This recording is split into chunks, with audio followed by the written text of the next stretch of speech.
Fight fans, welcome. And my guest here with me today is Sherry Abassi of TKO Boxing. Sherry, how are you doing? Darren, I'm very well, bro. Thank you. I've been looking forward to coming on for a while. We've been speaking back and forth, haven't we? We've made it happen. So I'm very happy to be here, bro. Thank you. No problem, mate. It's great to have you on. And yeah, we have we've been back and forth talking about these two fights and these topics that we're going to talk and debate about now. It's going to be this is going to be a great show. I think no better way to start than on Monday this week. Tyson Fury announces to social media that he is retiring once again. My first question is a nice, simple one. Do you think he's retired? You know, what's the saying? Is it the boy who cried wolf? You know, when people just Tyson's that guy, isn't he? Every time, I think pretty much every year since 2016 onwards, he said, "I'm retiring after this fight," or "I'm retired this year." When you say it that much, it just loses any sort of weight, doesn't it? That statement.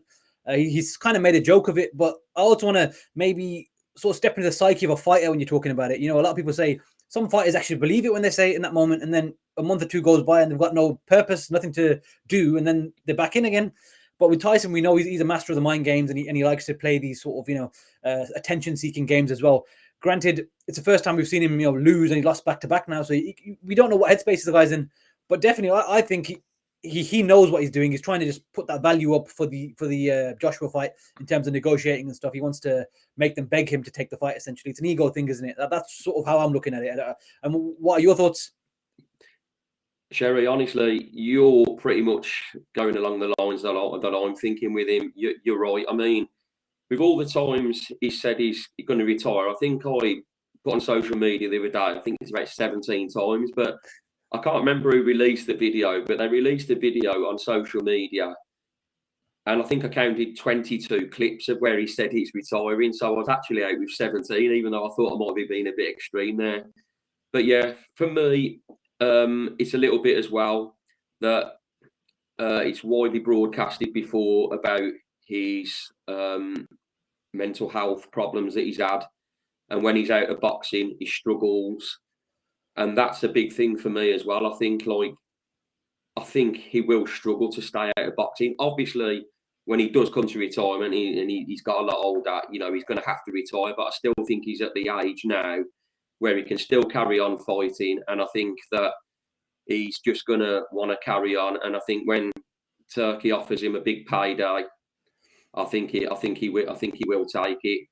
And the thing is, if he did retire now, he's had a brilliant career, world titles, brilliant. You can't knock him at all. He's been entertaining, but it just gets a little bit tedious, doesn't it? Sometimes when you hear the retirement word once again from him, because like we've just spoke about, when you've heard it that many times, you just think it ain't happening. But it's a big talking point. He's got everyone talking again.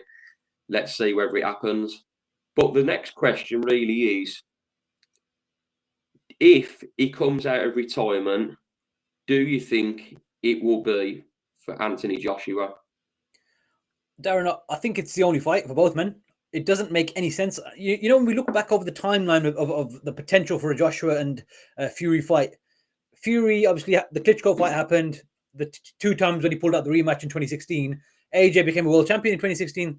He then unified and had mandatories for years and years. Fury came back. He went into the Wilder fights. Then COVID hit. There's never really been a time when the fight could have been made, even when they negotiated it, when Wilder had the arbitration and won. Even then, really, you couldn't make the fight because the arbitration was there. And obviously, people say, "Oh, Wilder ruined the fight." He didn't ruin the fight. He had a legal, reason that he could get a rematch. So that's fair. If Fury signed it, then you had to take the rematch, the third fight.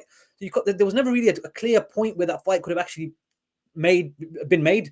Now I think the burden is off the two because there's no titles. When Eddie Hearn used to always do interviews about, AJ's got mandatories, and we want to be undisputed, so we've got to take the mandatories. We don't want to have to vacate the titles, And even when someone like AJ, kept his title and decided to fight Usyk, he had the balls to say, "Now I'll take him." Do you know what I mean? Yeah. Obviously, now in hindsight, maybe not the smartest move, but the reality is AJ took the challenge and he tried to beat the guy, and he wasn't good enough, and that's fine. Hands up, he gave it his best shot. Do you know what I mean? But Fury, for example, and him have never had that clear path towards each other, and right now, I think everything just makes sense. You got a chance. It doesn't have to be for a world title, as the title says, on the video, Battle of Britain. Do you know what I mean?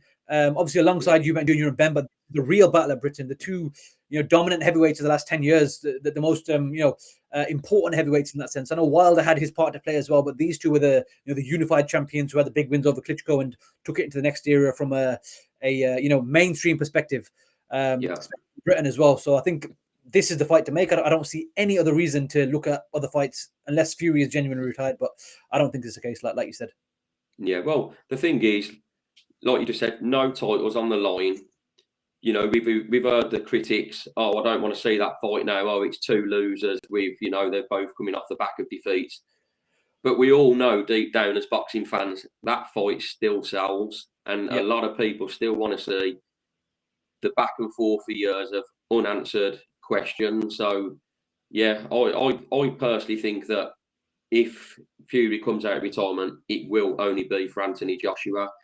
I mean, if that fight does come about, how do you see that fight going?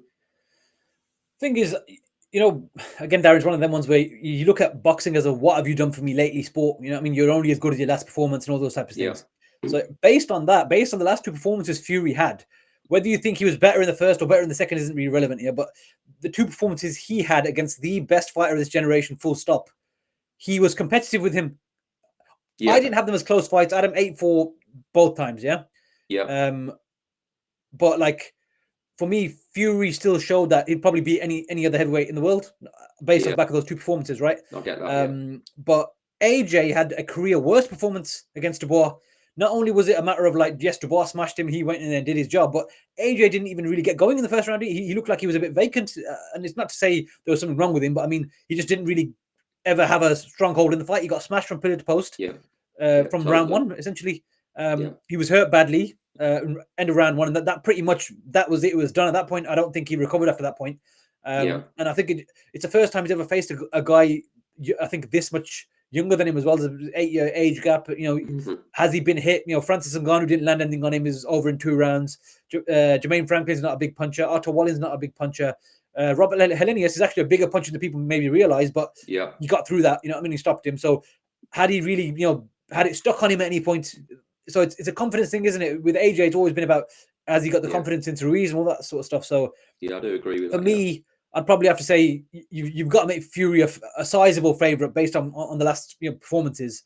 But styles make fights, number one, and also Joshua's got the power, and Fury's getting hurt more and more now. The longer his career's gone on, equally so is Joshua. But I think punch for punch, we can all agree Joshua's a massive puncher in comparison to Fury. And the sparring story from 2011, I know that will tie into the narrative where Fury openly said on TalkSport, this Anthony Joshua guy, keep an eye out for him. He just smashed me pillar to post, and so there will always be that thing as well. And Fury has always been reluctant to take the Joshua. I'm not saying he's ducking him or he's scared of him, but he's always been reluctant to take the Joshua fight. I don't need to fight him. Why do I need to fight him? He lost to Ruiz. He lost to Usyk. All the stuff he says. He's always been reluctant to take it, and I've never really understood. Because Fury's such an enigma, you don't know, is he saying it because he knows it's always going to be there, like Amir Khan and Kell Brook, and that'll be the final multi-million-dollar payday or multi-million-pound payday, so that's why he's putting it off? Or is it because he doesn't think he can beat him right now? I want him to get a bit more damage on the clock, and then I'll take him. Similar to Floyd and Pacquiao, even though Floyd probably would have beat him in their primes, it would have been a much tougher fight for him. But he waited for him to lose to Marquez. He lost to Bradley. He waited him out in a lot of ways. And I think Fury probably has done the same thing with Joshua. Joshua's no longer in his physical prime in that sense. They're both 35, 36. But Fury has got that ring IQ and that confidence that even though he lost those 2 fights, he's deluded enough to believe that he was robbed. And he's that type of guy that will convince himself he was robbed. I'm still the best in the world. So he might have that over Joshua. You know what I mean? So it's quite deep, isn't it? When you think about it, I think the confidence is what wins Fury the fight more than anything. Yeah, I mean, for me, I do agree on the Anthony Joshua confidence thing. It's been a massive part of his career. When he has it dented like he did against Andy Ruiz, he struggled after that. He then gets his confidence back. Albeit he got his confidence back against slightly weaker opposition, but he got it back. Then this has happened with Daniel Dubois now. You don't know how he's going to come back from that. Tyson Fury, technically, is better than Anthony Joshua. The only thing you can say about Tyson Fury is, as you've said, he does get probably hurt more now as his career's gone on, but he's always been prone to getting dropped, but his powers of recovery are fantastic. I would just think that Tyson Fury would outbox Anthony Joshua and probably win on points. I don't think he'd stop Anthony Joshua because I've never seen Fury, like you said, as a concussive puncher. I've seen Deontay Wilder as a vulnerable guy against Tyson Fury, who's never been great on the whiskers, really. And he lacks confidence, especially against Tyson Fury, who got in his head. And then we've seen what's happened to Deontay Wilder after that. But yeah, I think Tyson Fury would win on points. But there is always the chance that if Anthony Joshua does land, would he be able to finish Tyson Fury off? Because one thing to say about Joshua is when he gets you hurt, he's a killer. Yeah. He's got that killer instinct. He's definitely got that killer instinct.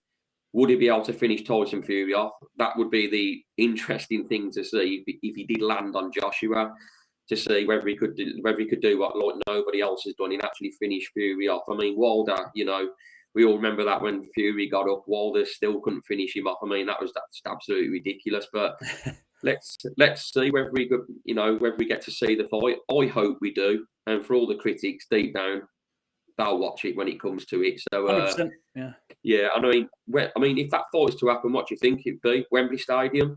It has to be Wembley, doesn't it, Darren? That's the national stadium. They want to break the record to make it 100,000. They're going to want to do that. And this fight does that. This fight will sell out pretty quickly. Do you know what I mean? In a matter of hours, I think in a matter of hours, most of the tickets will go. Whether they go to genuine people or ticket touts is a different thing. But I think it will sell out very, very quickly. People talk like, oh, it's a battle of the losers and this and that. There's still two top heavyweights, whether we like it or not. Do you know what I mean? Yeah. They might not be, the elite, like the number one, number two, but they're there. They're in the top 10 at the very least. Joshua's in the top 8, top 10, whatever. But together, I think the size of the occasion, what it all means, it's similar to Khan Brook in the sense that I'm not saying they're as finished as them, but what I mean is like, this is your countryman. So when you walk down the road now, people are going to say, oh, you lost to Fury, you lost to Joshua. That's always going to be there. Whereas if Fury lost to Wilder, this wouldn't have mattered. That's not something someone's going to say to you in the street, is it? Whereas people will probably heckle you if you lose to Joshua and vice versa. So this is a deeper, thing in that regard. And because they were both the guys who beat Klitschko in the space of a year and a half of each other, they both were unified champions. They've had a lot of similar accomplishments, both two-time heavyweight champions as well. So it is about literally second best of the era, essentially, behind Usyk, and also who was the best heavyweight between us two out of this last generation. So this fight sells, it'll be huge, and it will have the whole country watching, there's no doubt. People can talk all they want. Yeah, absolutely spot on. And of course, as well, with Turkey Al-Sheikh being involved, the undercard will be absolutely stacked. So that'll just be a massive part of it as well. Well, what we'll do now is we'll go to the second Battle of Britain, but this is a fight that's it's definitely on. It's been confirmed. It's been finalised. We're just waiting to see now as regards where it's going to be. We've got the date, 26th of April. I'm going to tout it as Eubank Jr. versus Benn. We don't know whether it will be Benn Eubank. We don't know what the situation is with that yet. First of all, what I want to get to is the weight they're saying is 160 middleweight. They're looking at a £10 rehydration clause. Conor Benn will be stepping up 2 weight divisions. First of all, what's your thoughts on that? The reality is, like, it's a bit of a freak fight, isn't it? Like, I think we knew when Conor Benn debuted in 2016 on the, I think it was a Joshua versus Charles Martin undercard. So he's been around for almost 9 years, which is crazy. We knew that at some point there was going to be a narrative of Eubank and Benn because the names are forever linked in British boxing history. So we knew that there was going to be a matter of time when that fight gets made or when that fight is talked about. But the narrative was always, oh, Ben's too small. He's 147 and he's a small 147, if anything. And Benn, Eubank was 160 moving to 168 at the time. So, there's too much of a disparity. But then we've seen what's happened. Eubank wasn't really big enough for 168, was he? And he stayed at 160 his whole career. Now, since then, sorry. So for me, I think it's a bit of a circus freak show type fight. But because there's so much history now, and especially with the drug tests and stuff, it's made the fight even bigger, isn't it? It's more of a freak show now with what's going on. So I think, Conor Benn obviously probably isn't going to come in on weight at 160, but he'd probably come like 157 or something like that. And then take it from there. But, he's going to be a lot smaller on the night, isn't he? Even with the 10 pound rehydration thing, he's still going to be, but at least 10, 15 pounds smaller, you'd imagine. Do you know what I mean? Yeah. Yep. So he's not naturally very big. I don't know if you've ever seen Conor in real life. He's not a very big guy. Eubank's a lot bigger. He's a lot bigger. He's tall, but he's very low body fat, trim, but he's longer and taller. So that will be a factor as well. So it's just a bit of a freak fight. But obviously, we will all tune in. There's no doubt. We're all going to tune in. Absolutely. And you saying about the size, I mean, I interviewed Gary Spike Sullivan the other day, and obviously he's been in with Eubank, and he said Conor Benn went into the dressing room, I think he said before or after that fight, I think it was before, to wish him luck, and he said to me, obviously it was a few years ago now, but he said Conor Benn isn't a big guy at all, and when he's fought Eubank now, I mean, he's smaller then, but albeit he is naturally the smaller guy, isn't he? Conor Benn. So it's going to be very interesting, like you said, bit of a freak show. I mean, just quickly, do you agree with the fight? Okay. Do I agree with the fight? Now, this is the thing, when like people say, "Oh, do you think it should happen or not happen?" The reality is it's happening because it's going to make a shit ton of money. Pardon my language, a shit ton of money for everyone involved. It's only happening because it's going to be a multi-million-dollar payout for everyone involved. They both make upwards of 10 million. Apparently, they're going to make each, which just shows us. I think not only does it show the state of British boxing and where we're at because we've got no stars anymore. Obviously, Joshua Fury, that's all we've got really. Outside of that, the rest of the divisions haven't got a big money maker in that sense. So this freak show had to happen to get us a stadium fight and a big money spinner. So that's what it is. So do I agree with it? Maybe yes and no. Like I get it. I get why it's happening. Do you know what I mean? You have to understand. And because the reality is Eubank and Benn, like we said, they are linked with British boxing history so deeply for the last 40 years. Do you know what I mean? Those two fighters were so important in the 90s and what they did. Did you ever watch The Four Kings on Amazon, the documentary? Came out about 3 months ago. No. So if it's on Amazon Prime, if you've got that. Okay. One episode each: Nigel Benn, Chris Eubank Sr., Lennox Lewis, and Frank Bruno. It goes over the period when they were all dominant, and the week was it a week apart or in the same week when they fought in 1993. Bruno versus Lewis and Eubank Benn 2. So it talks about that time period and how big they all were for the country and whatnot. So the fact that they're trying to get that third fight, it's all off the back of the dads' names really. Because if we're looking at the two fighters involved, respectfully, they haven't got anything on their fathers. You know what I mean? And in particular, Ben has accomplished nothing. His biggest accomplishment, unfortunately for him, is the drug thing. That's his most talked about thing. He's only beaten a finished Chris Algieri at 147 when he's a world champion at 140. Do you know what I mean? One world champion, and then Eubank has only beaten world champions who were completely finished when he fought them. Well, Liam Smith wasn't finished, but he was injured. But he's at the back end. He had James DeGale was completely finished, and Arthur Abraham was completely finished. So their best wins are all against people that are pretty much done. And and obviously Ben hasn't lost yet, but Eubank has lost to top quality operators in George Groves, Liam Smith, and Billy Joe Saunders. So it just shows that I don't think either man is going to go on. Well, Eubank is already at the back end of his career, so he hasn't been a world beater. But Ben isn't going to be a world beater either. Do you know what I mean? Like, this has just fallen in his lap. He's been very lucky. You know what I mean? So it's just it's all about money, this one. Well, I was going to say, like, next, I was going to ask you your prediction on the fight, what you think will happen, but I'll actually go first on this one. I think since the ban that Conor Benn's had, his last two fights, he hasn't looked that powerful to me. And everyone can have their own opinion. Everyone's entitled to that about all the, he took eggs and all this, we've heard all the jibes and that. But the fact of the matter is, for me, he hasn't looked that powerful like he did before. I mean, he's saying now, I'm going to need 3 rounds, 4 rounds, and I'll stop him and all this. But I think that Chris Eubank's experience here could take him to victory in this fight. I mean, it's a big step up for Conor Benn.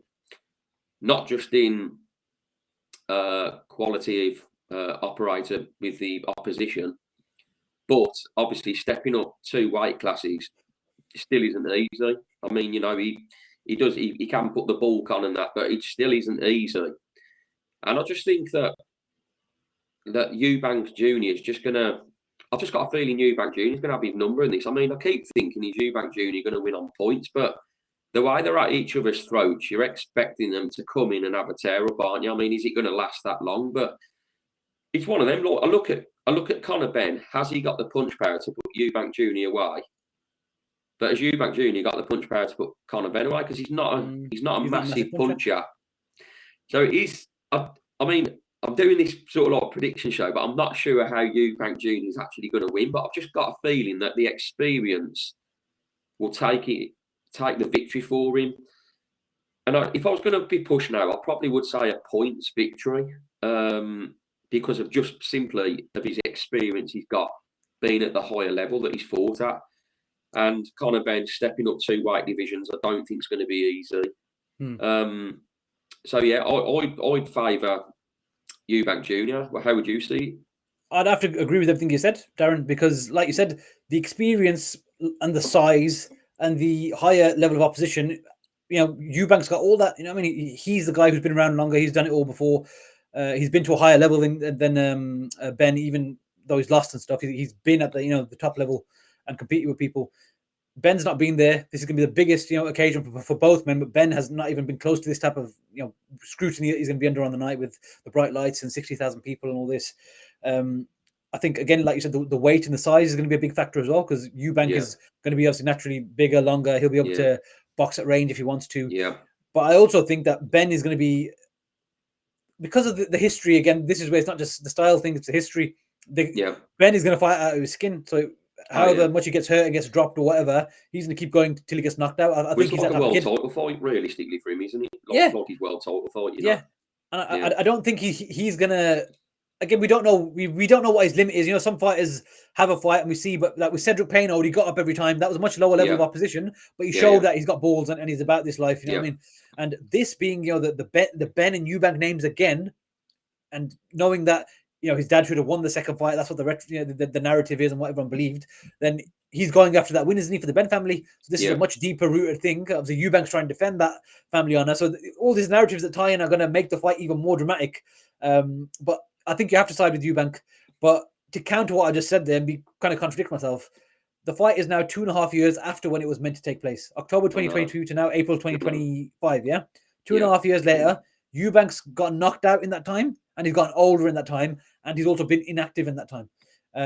So has Conor, by the way. But I was going to say, sorry, just to interrupt. I think Conor's been more inactive, obviously, with his bang. Well, he had the 2 fights. They were both in America, if I remember rightly. He had 23rd of September 2023, and then the 3rd of February. So he's more inactive. So nearly a year inactive. Whereas obviously Eubank fought on the Saudi card, the last one. Cedric Meta, was it? He wasn't too impressive. I mean, he got caught a few times in that, to be fair, when I watched that fight. But there is more activity there for Eubank than what there has been, Ben. It just makes you think, doesn't it? Yeah, it just makes you think, like, he's been knocked out, he's older now, and he's been at that weight for a long time. Can his body keep making that weight? But I think it'd be a big ask for Conor Benn to come up and beat him, considering he's a career 147 and he hasn't fought at the top level and the weight and everything. So you'd have to favour Eubank. I'm just trying to give a bit of a maybe what if. But who knows? Who knows? It's boxing. Anything can happen. Well, I'd favour Eubank. I was going to say this is fascinating because this is a fight we know that we are definitely getting now. Whereas the first one we spoke about, it's a what if, is it happening? But this one we're definitely getting. I mean, I'm pumped for this, to be honest. When this scandal come out with Conor Benn, I just thought straight away, write it off. Forget about it. Cheats in the sport, get rid. That's my opinion with boxing like that. But now, they've cleared his name. We crack on. And I am really, really excited for this fight now. Do you feel the same about it? Yeah, I'm excited about it because I know that it's going to take the country by storm. So we're all going to be talking about it. Everyone at work, every casual boxing fan will be talking about it. So, for us, people like me and you who are boxing hardcores, where this is all we care about on a day-to-day, then this is our life, isn't it? So for us to be front and center, having these conversations with everyone we know, discussing it online, this is what we live for. This is why we love the sport. These big. So, and again, we know boxing history to an extent, whatever levels we know it to, but in Britain at least we know how big Benn and Eubank were. So this is, it all ties back in, a bit of nostalgia if they get the dads involved. So it will be an amazing sort of build up and spectacle. Whether the fight is brilliant or not, I don't know, but I would lean to what you're saying and say that I think the fight will be a good fight because there's a lot on the line here for families more than titles and all that. So yeah.